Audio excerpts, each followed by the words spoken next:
Hello friends, जैसा कि हमने आपको पिछले लेक्चर में ट्रांसफ़र ऑफ प्रॉपर्टी एक्ट के सेक्शन 60 के बारे में बताया था। आज हम आपको सेक्शन 67 के बारे में बताएंगे। धारा 60 से लेकर 65 तक बंधककर्ता के अधिकार और दायित्व थे। अब धारा 67 ये कहती है कि बंधकदार वो था बंधककर्ता, यह है बंधकदार। तो बंधकदार के अधिकार और दायित्व, ठीक है।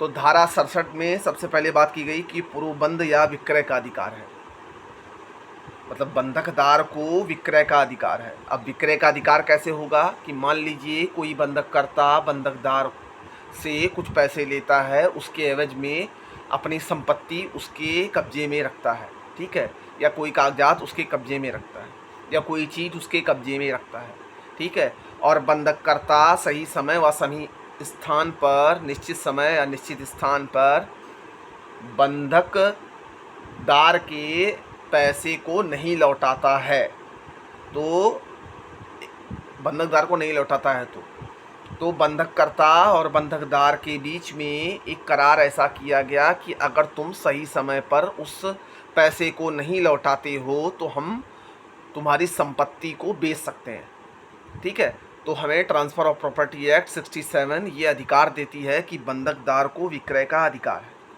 अब ये विक्रय का अधिकार किस प्रकार से है, इसको हम ध्यान से सुनते हैं।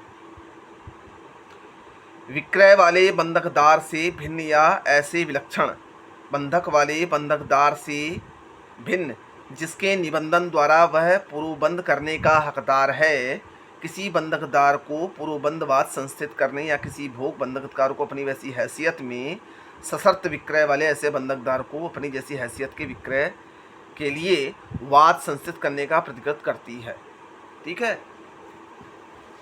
अगर वह सही समय पर पैसे नहीं लौटाता है तो वाद संस्थित कर सकता है।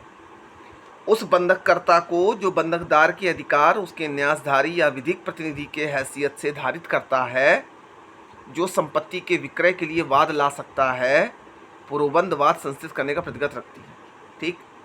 अब देखिए, फिर से समझ लीजिए कि धारा 67 पूर्वबंध मतलब जप्ती का अधिकार ठीक उसी तरह बंधकदार या मार्गेजी का है जैसा कि धारा 60 में विमोचन का अधिकार बंधककर्ता को है। अंतर यह है कि विमोचन अधिकार की रक्षा अदालतें हर हालत में करना चाहती हैं, क्योंकि ऋणी का मामला होता है और अदालत की सहानुभूति कर्जदार के साथ होती है। पूर्वबंध भी तभी होगा जब तक कि बंधक धन शोध हो गया हो। जैसे विमोचन में ही प्रतिकूल संविदा हो, विमोचन में नहीं होती। पूर्वबंध बजरिए अदालत ही होगा जैसे विमोचन। अब विमोचन कराने से बंधककर्ता आत्यंतिक रूप से वर्जित होगा।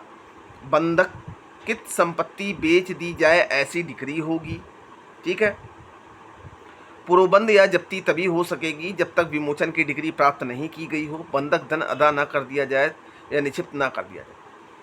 अब कुल मिला के इसमें यह कहने का मतलब है कि बंधककर्ता बंधकदार को अगर किसी पैसे के एवज में कोई संपत्ति उसके कब्जे में रखता है, ठीक, तो बंधकदार का सबसे पहले ये कर्तव्य है कि वह बंधककर्ता के खिलाफ वाद संस्थित करे। वाद संस्थित करने के बाद न्यायालय ये डिक्री पारित करती है कि तुम इसको कब तक पैसे दोगे। अगर इस समय तक अगर तुम इसके पैसे दे देते हो तो ये तुम्हारी संपत्ति को नहीं बेचेगा, लेकिन अगर तुम इसके दिए गए पैसे को नहीं लौटाते हो तो मैं ये डिक्री पारित कर दूंगा कि ये उस संपत्ति को बेचकर अपना धन वापस कर ले। लेकिन यहाँ पर ये सिचुएशन ये देखी जाती है कि करार में क्या क्या शर्तें लिखी गई थी, किस हिसाब से पैसे का लेन देन था और कितने समय का एवज दिया गया था। सबसे पहले ये देखा जाएगा कि क्या समय बीत तो नहीं चुका, अगर बीत चुका है तो कितना समय बीत चुका है, और वाद संस्थित करने के लिए कब संस्थित किया जा सकता है, ठीक है।